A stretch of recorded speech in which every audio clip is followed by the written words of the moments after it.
Don't freeze. I never freeze. We are home.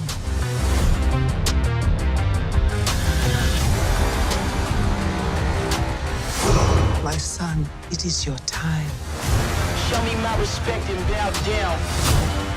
You get to decide what kind of king you are going to be. Don't freeze. I never freeze.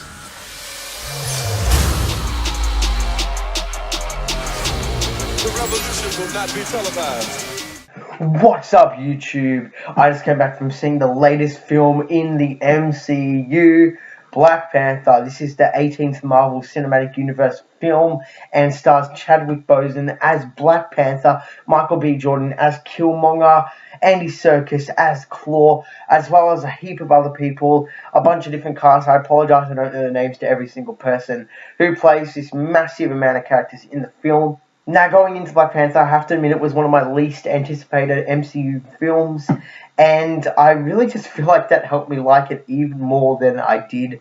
And guys, Black Panther was a really, really fun, thrilling origin story adventure set in a contained environment. It did not focus on Infinity War too much, and I really liked that. It played to its strengths quite a lot. The film pretty much heavily focuses on Black Panther and his role in becoming king of Wakanda and the obstacles in which he faces in Claw and Killmonger.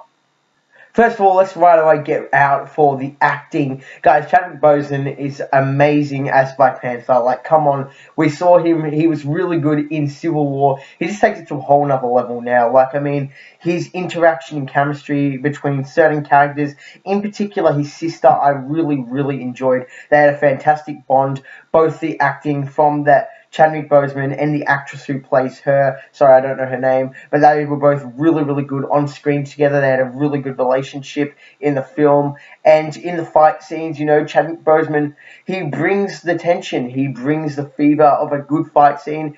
Everything seems tensious around his character, but then again, he does know how to lighten up in lighter scenes. So well done for the acting on his part. He definitely conveyed dramatic, emotional, action, and fun-loving scenes, all very, very well in their own scheme alike.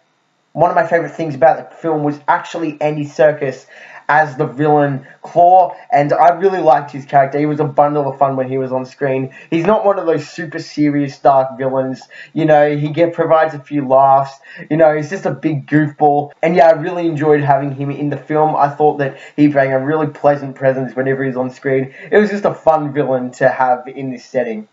And Andy Serkis does a great job of playing Claw. He's a lot of fun. It's great acting. He kind of reminded me a bit about Heath Ledger's Joker at some times. I mean, some of the stuff he does. There's one interrogation scene which he does some pretty crazy laughing, which could be complementary to the Joker's laugh. So that is pretty cool. But yeah, Andy Serkis was a bundle of fun when he was playing Claw, and I really loved his acting in the film. Let's get on though to Michael B. Jordan as Killmonger. And this is one of the best anti-heroes, I would say, for the MCU. I would not call Killmonger a villain in this role, to be honest. I don't think he was extremely villainous. I would put Claw as the villain in this film. I would put Killmonger as sort of an anti-hero. He's doing what he thinks is right. So I could definitely see his motivations and intentions in what he was doing. I know a lot of people are probably going to say that he's the main villain, but I actually disagree. I don't think he was very villainous in the film.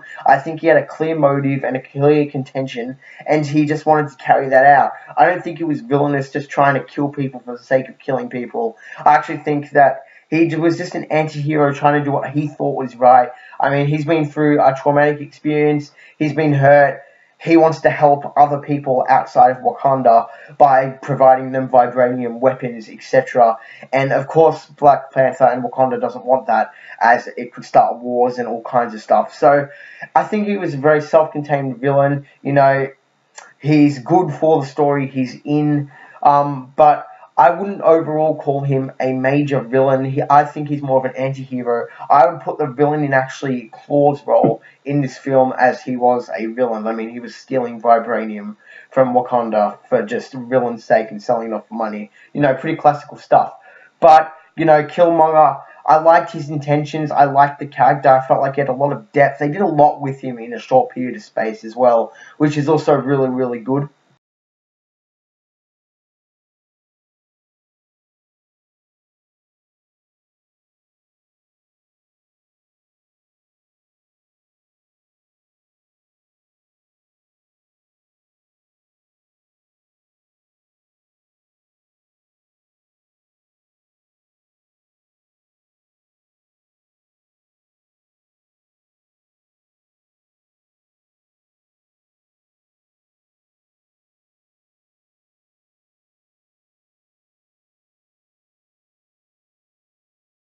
Michael B. Jordan, though, as Killmonger, he definitely brought tension in those action scenes and in the dramatic moments, and he also effectively conveyed an emotional character with depth, and he managed to fit all that into his performance with not getting an overabundance of screen time. He's definitely more in it towards the second half of the film, but in the first half, he's not really in it so much, so he actually did very, very well to establish the character in his acting, and the writing for his character was very well done for that very short contained period of space. To set up a character in a very small period of space, about an hour and a half or so, however much time he was set up in the film, they've actually done a very good job to make us care about the character enough to actually care about the impact that the character has, not only on other people's lives in the film, but on his own. I'm going to try not to get any spoilers in this review, as I want it to be spoiler-free, as this is coming really early, as the film is still a few days out from release in the US, but there is a few things which I want to talk about. First of all, let's talk about the jokes, because, MCU, very joke-heavy. They usually play their jokes pretty well. In this one, there are some good jokes, especially the one with the don't freeze. They show a sneak pit in the trailer, but that joke actually extends on for a few scenes. It's actually pretty hilarious. Then again, there's a few hits and misses. There's one where they bring back the "what are those?" and I'm just thinking in my head, no, we didn't really need that in the scene. Stan Lee also makes an appearance. It's always awesome to see him in these Marvel roles. I reckon it's so cool how he gets into these films.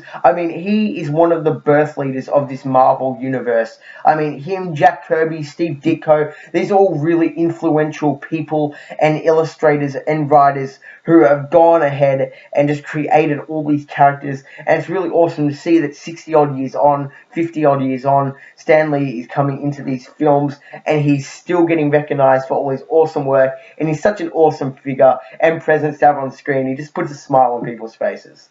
The action scenes are very, very, very well done in this film as well. There is one action sequence which I felt that they definitely conveyed action and emotion very, very well. It wasn't just a full-out action sequence. The emotional parts with the dialogue and the interaction between characters was there. I'm not going to name the scene. It's about halfway through the film. There's not actually too many fight scenes in this film, so you should know the one I'm talking about if you just go to about halfway through the film. The film's actually very aesthetically pleasing as well. It's very unique. There's lots of tech and very, very colourful. It's very colourful, this film. It's got all these different tech. It looks like something you would see in the middle of Japan in 20 years' time. It just looks really, really tech-heavy. There looks like there's been a lot of special effects which has gone into the film, which is a good thing. It looks really, really cool. It looks unique and different from the New York setting or the England setting, which you see in the other MCU films. So that is very, very good, actually. But coming into this film, what I just wanted a good origin story that set up the character of Black Panther really well for Infinity War. So I would care about him, I would care about Wakanda, I'd care about the Wakandan people, and this film has definitely done that. It's done an excellent job of setting up this Wakanda world. It set up the characters of Black Panther and his crew and the Wakandan country, and yeah, it's really, really, really good that it's been set up now. So now we have clear establishments of where they're going to go in Infinity War, and we've built connections to each part and each set of characters. It's a good origin story, it's well acted, the action is done well, the humour is for the most part incorporated well. There's even a shout out to Coachella at the end, which I thought was really, really funny. It stayed within its boundaries, it played to the strengths of what a good MCU origin story does, and it doesn't get overcomplicated in all the Infinity War stuff. In fact, the only real Infinity War nod that I saw in the whole film, I believe, was the end credit scene. But apart from that, It is a very, very, very self-contained film. Reminds me similar of Wonder Woman. I really liked it, guys. It's a great origin story, sets up the world of Wakanda properly, and does justice to the Black Panther character. I am going to give Black Panther a 7.85 out of 10. There's not an overabundance of new stuff that you've seen in this film compared to other MCU films, although definitely it is taking a different direction, and it's a very unique film, just like Thor Ragnarok was. It's taking a different direction. I like it. It's very enjoyable. Overall, it's just a very enjoyable film, to be honest. Like, there's hardly a dull moment. There might be 10 minutes of dullness in this entire film. Apart from that one, like, 10-minute dull patch, I can't think of any dull moments in this film. The start is terrific, guys. All the way through the middle is really well done. There's that little slight gap, and then it gets right back into the action towards the end, guys. You're going to have a blast seeing this film. Definitely check it out. Support it. And guys, next we have Infinity War. Are you excited for Infinity War? I know I personally am very excited. My most anticipated film of the year. I can't wait to get in that theater, watch Avengers Infinity War, and just freak out that all these awesome characters are on screen fighting against the Mad Titan Thanos, who's been teased for nearly 6 years now. Guys, thanks so much for watching. Click the like button if you enjoyed. Click subscribe for more content. I will be posting more content. And also, I just uploaded my end credit scene reaction to Black Panther. So this is me in the theater filming my reaction to the end credit scene. So make sure you check that out. Preferably after you've seen the film if you don't want spoilers. But if you don't care, feel free to check it out. Leave a comment on that, guys, that you've seen it. And I'll see you guys next time in another video. Right, guys. Peace out and make mine Marvel.